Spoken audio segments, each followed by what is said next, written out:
Welcome to another edition of Coffee Break. And I'm not having a coffee, but go right ahead. If you want one, I'll wait for you. So till we get some people actually joining in here, I'll just take a little pause for the cause. It's 3 p.m., May 14th, 2020. And welcome once again to another edition of Coffee Break Live. I'm not having a coffee. I didn't have time to make one. But you go right ahead, make yourself a tea, a coffee, whatever suits you, depending on the time zone you're in. Sometimes people like to have a decaf in the middle of the afternoon. Here in Europe or in the UK, or usually here, it's a cup of good, strong, good old English tea, Yorkshire tea or something like that. But, those of you stateside probably prefer your Java, as I do. Okay, so what you align with means everything. And one of the things that stemmed from my broadcast the other day is the idea that somehow your opinion doesn't count. Your perception doesn't count. Number of people reported that after I said the word five, or F-I-V-E-G-E-E, their feed started distorting, breaking up. They weren't able to hear very clearly the rest of what I was going on about. So that said, it comes to mind there are a couple of things to answer to here, and that is you can distort things all you want, or you can smother them all you want, but if it is truth, it'll hold up. It'll stand the test of time. So that's the one thing to remember here. Also, you have options. I've just recently joined MeWe, which is an alternative to Facebook. I also have recently transferred over, or applied actually, let me find that email confirmation, with another type of social media network. And for the life of me, I can't find it. So I'll put it in the comments afterwards. Okay, so now to the interesting stuff, as it were. Today's astrology verifies that we now have 3 additional planets retrograde this week. We had Venus go retrograde, and we had Saturn go retrograde, and now we have Jupiter retrograde as of today. So things may seem to be more slowed down in a way, or more restricted, especially. I wanted to mention this for the period of July, August, September, October, but specifically late August through mid-October. Good afternoon. Excuse me, folks, gotta sneeze.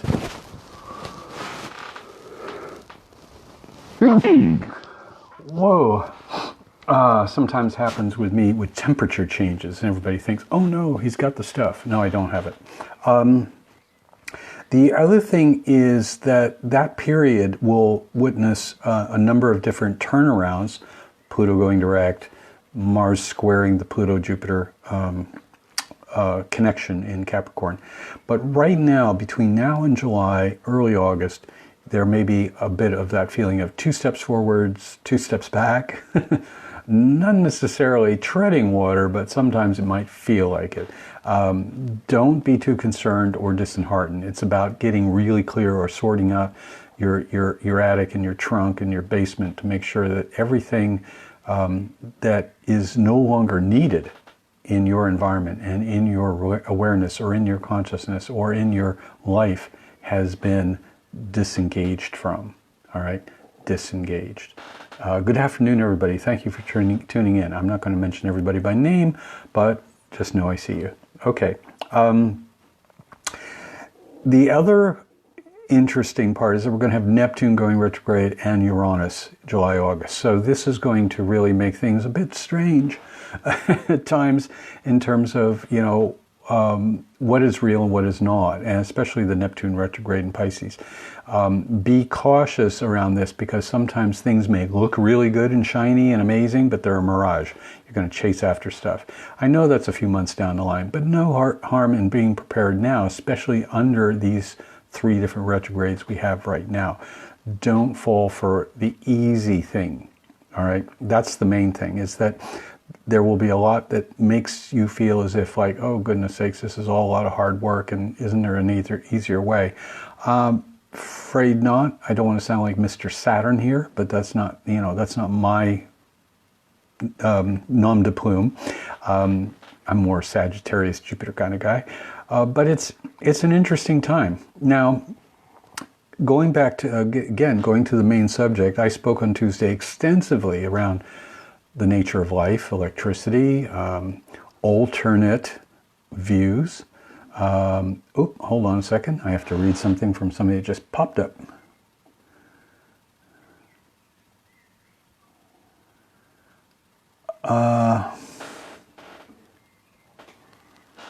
Gee, I do not know. Something in Latin? I'm confused by this. I'll have to get back to everybody on this. Her Royal Highness is ensconced indefinitely at Windsor. Is the power of the monarchy over? I would say that that's been true for a while, except for the fact that she backed Boris in a number of things. We're talking about the Queen of England here, okay?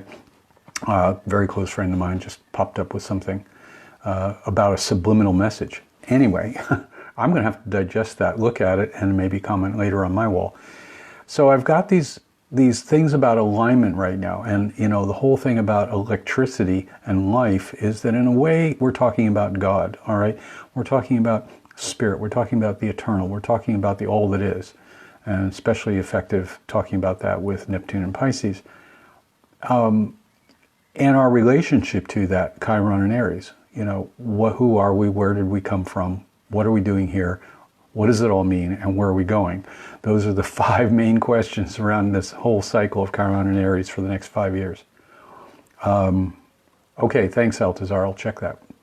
So the thing of it is, and speaking about what kind of future we want to face out of the context and the understanding that everything that is happening right now, everything that we are engaged with or being exposed to in the electromagnetic environment, and our electromagnetics of ourselves and the planet and the biology of the planet, that we have a choice to align. And God is in the rain, it's in the planet, it's in everything, and it's expressed through electricity. Hence the myths of Thor and throwing the lightning bolts and Odin and all those guys. Those are allegories or archetypes for this, because when we feel most alive is when we feel sparky and light, like lightning struck, and we're alive and we're here and we're, very effusive. And so that spark of life has been slowly being drained out of people. And one of the things I notice about that is that the things that we engage with in order to feel more connected are actually draining us more. So looking at an alternative social media platform like MeWe, and the other one I'm going to post about, is one way around it. I've downloaded and installed a new browser called Brave, which I love the name of, that is basically invented by people who left, who developed Google Chrome and then left, and they decided, okay, we're going to do Google Chrome without the Google. All right, so it looks the same, operates the same, but it doesn't track you, and it doesn't throw ads at you, and it doesn't undermine your sovereignty in the same way. So people are getting wise to the fact that there's a misalignment, and there needs to be a new alignment or a re-engagement with what was the traditional alignment that the indigenous peoples have always kept, and the a lot of things that I grew up in the hippie era, but a lot of the hippies kind of turned over to the dark side. It's like there's a guy named Stephen Brand. Nobody here knows who the name Stephen Brand is, but he was involved back in the 60s. I'm kind of all over the map here, but I'm going to bring it all together into one cohesive little ending. Stephen Brand is the guy who was the inventor of a thing called the Whole Earth Catalog back in the 1960s. He hung out with Ken Kesey and his merry pranksters, dropping acid and putting on happenings, events for hippies and stuff. And the other cool thing was that he envisioned and he desired very strongly for the world to have a sense of wholeness and connection. And you know what? This guy became the actual guru for the whole technological revolution that started in Silicon Valley. He hung out in a lot of places where all the geeks were trying to work on problems around artificial intelligence. And he has become silently the sort of writer or inventor or the inspiration for what we now call the digital age, which starts officially at the end of this year when Saturn and Jupiter are both in the air sign of Aquarius. And so that's the next cycle after the end of the Industrial Revolution. How this digital cycle goes depends on which vision you choose to align with. The vision that's being chosen for us by default is Silicon Valley's vision. And it is driving the governments, and it's driving sociological change, it is driving behavioral change, it is driving the economic change. Cryptocurrencies are part of it. I was sort of enamored with the idea of crypto for a while, and then I rejected it, and then I kind of softly, with trepidation, put my toe back into the water. And you know what? I'm going to pull it out again for a number of reasons. So everybody says, "Oh, it's the alternative to the capitalist banking system." Not anymore. Not when countries decide to pin their fiat currencies to crypto and start trading in that and making everybody use that instead of cash. So you have to understand the one thing that drives this whole digital revolution is the theology of taking the human mind or the brain and taking it outside the body. All right? They don't have an idea in their awareness about spirit or God or organic creation or organic life. They see the body as a trap. They see the planet as a trap. They see the only way to liberate this is through a merging of man and machine. They worship technology. They worship the silicon chip. They worship AI. Elon Musk, supposedly hates AI. He's the head of Tesla, and yet he admitted right on Joe Rogan's podcast, we might as well just surrender to it. There's no way we can resist it, which echoes the Star Trek episode from Star Trek New Generation when Captain Picard is kidnapped by the Borg.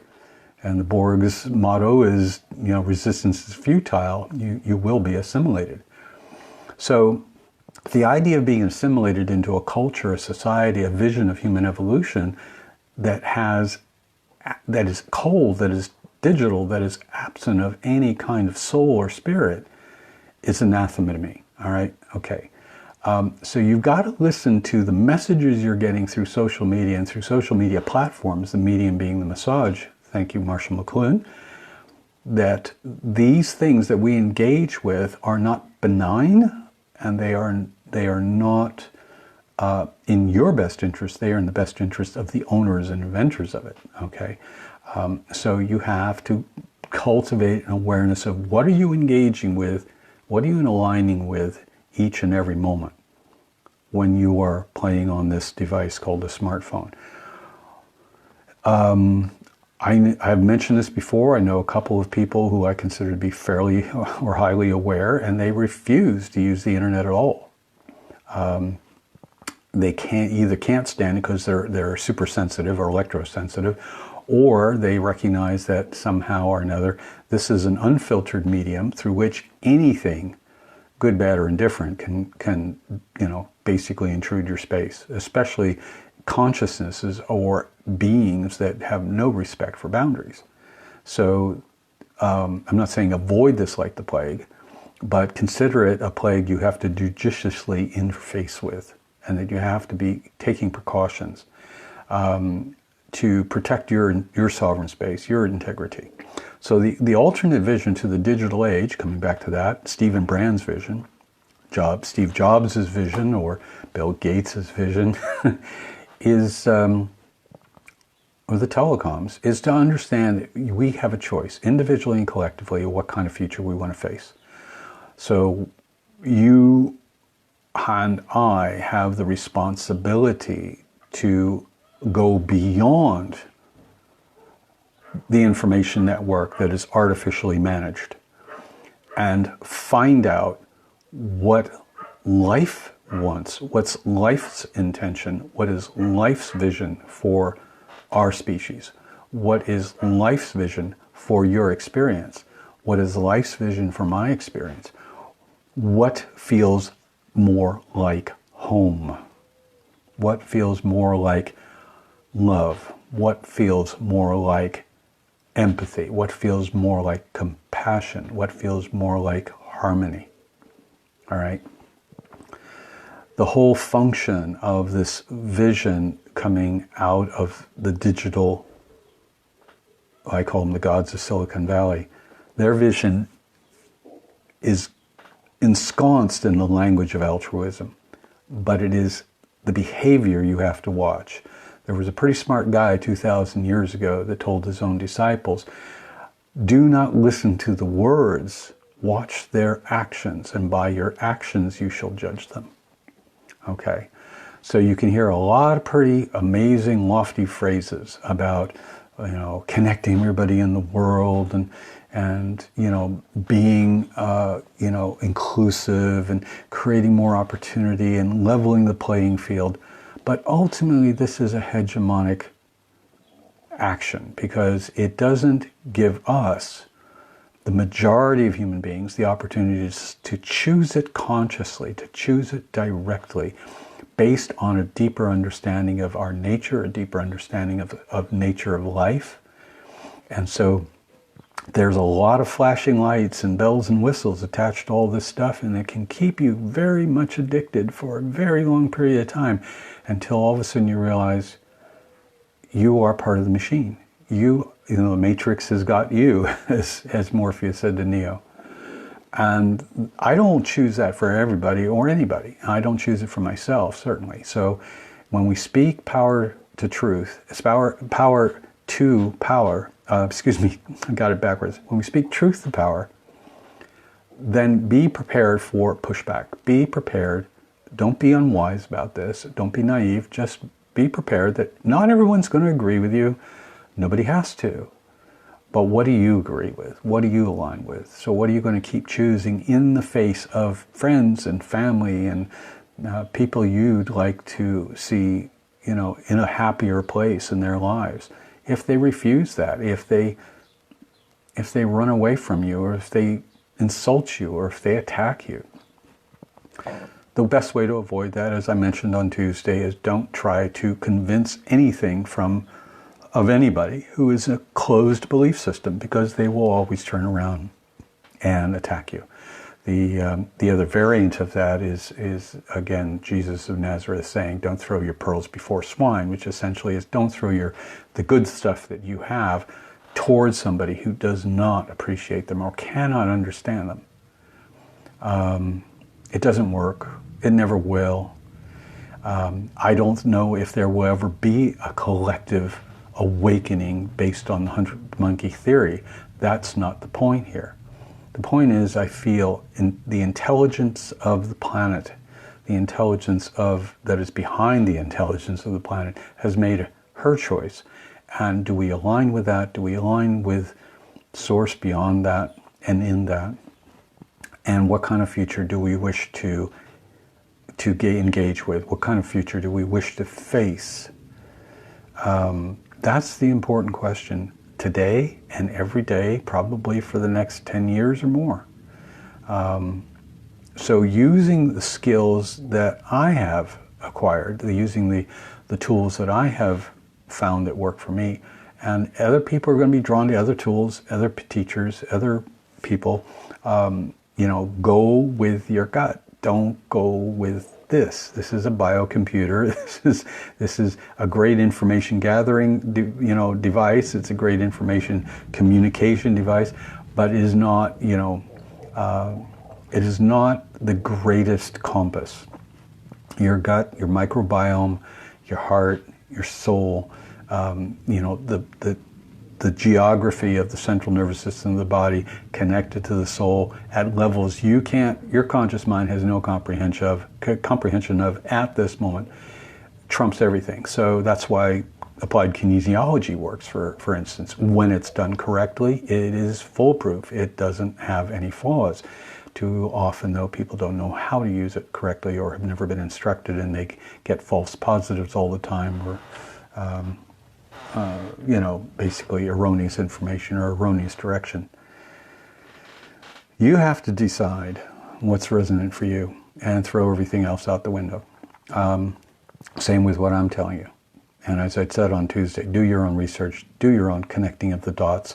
You will find that more people that do that will start coming together symbiotically and naturally and organically without any effort, simply because they are in alignment with the same core principle that the planet and nature operate on, that Source operates from, which is to desire or to intend the very best experience, the very best outcome, the very best feeling of aliveness and thriving and love that would be possible.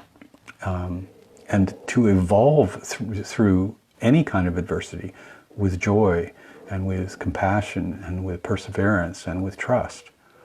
So we cannot experience that in this artificial world that is being offered as the panacea for everything, because there's a price. This is the old Faustian deal, This is Satan saying to Jesus, if you'll bow down before me, I'll give you all the kingdoms of the world. That still appeals. You can watch it all around you. I remember attending 2 months after 9/11 a lecture in Eugene, Oregon by a fellow named Michael Rupert. And Michael was a former LAPD detective and research journalist, and he was instrumental in uncovering a lot of things, especially the corruption of the CIA running drugs and crack cocaine in South Central Los Angeles for the whole scandal of the Iran-Contra affair back in the 1980s during the Reagan administration. And he blew the whistle on that and exposed the FBI's involvement in covering it up. Anyway, long story short, his talk in late October of 2001 was The Truth and Lies of 9/11. And in that, at the end of that talk that he gave, which was quite illustrious and important, I thought, I wish I'd had a recording of it or some videotape of it, he said, if you want to understand the nature of anything in this reality, you have to follow the money. And you have to be willing to peel back any belief systems or blinkers that keep you from the sort of hard-edged prosecutorial mindset, like a prosecutor in a trial, of looking for the evidence and looking to see how it connects so that you can finally come to a conclusion on which to base your next thought, your next belief, if you will, your next action. And I cannot stress that enough. But in the final analysis, it's got to come down to, does it feel right? Or maybe it doesn't feel right at the beginning of your search, but maybe it'll feel right at the end. This is a journey of consciousness. This is a journey of becoming. This is not some kind of, end game in which all of a sudden, as seen in the Bible and other salvationist religious texts, that, it's all going to be wrapped up. Everybody knows what the outcome is going to be. God knows what the outcome is going to be. There's going to be a judging the bad guys and reward to the good guys, and then that's the end of the play. The curtain goes down, big applause, and what next? Everybody's sitting around in clouds playing harps, I guess. That's not what's going to happen. All right, so we can leave that one in the dust. That's a wonderful little fable that was good for a while for keeping everybody in fear. Still works to a certain degree. In fact, there's a lot of people apparently still out there, especially involved in the U.S. political system, who think that the apocalypse would be a great thing and it'll bring Jesus back faster, but I won't go there now. It's interesting what people will engage with and hang on to for dear life. So here we are, alignment. And part of this thing is that we understand what level of love and what level of consciousness exists within the vision or in the intent that you have that is for the best for everything. One of my listeners here would agree with this. The Native American people in the United States, North America, often thought about what choices they would make and what the consequences would be, not just the next generation, the generation after that, but 7 generations from that point. And I think that's something worth thinking about now instead of just the short-term strategy. So for your own life, what do you want to experience or be experiencing? What kind of future do you want to face 10, 15, 20 years from now?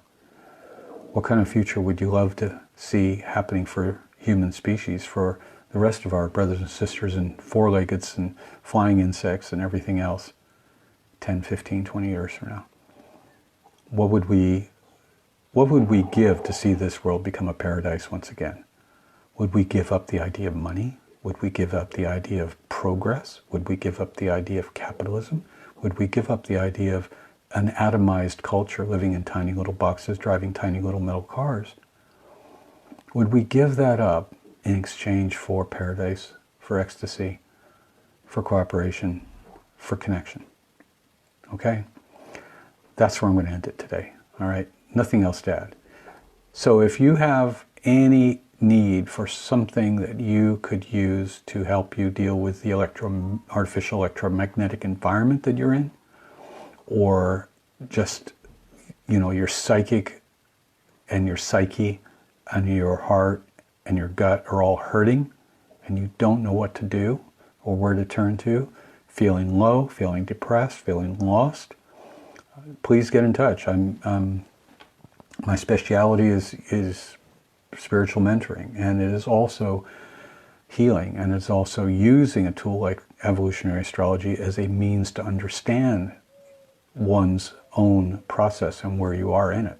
So it's a sort of a shamanic thing. All right, it's my way of approaching issues. It's my way of approaching solutions that you find within yourself. All right. So if there is any questions you have, please put them in the comments below after the broadcast. And if you need to or want to get in touch with me for tools or advice or guidance, please do so. Just PM me or send me an email to isaac@isaacgeorge.com. Simple as that. All right. Enough of the infomercial. I'll be back next Tuesday. Nothing spectacularly wild going on astrologically this weekend, I don't think. But you never know what's going to transpire next. And so be vigilant, but also take time to relax and look after yourself. Always do that, okay? Much love to everybody. Blessings on your journey, and enjoy the rest of today. And see you next week. Bye for now.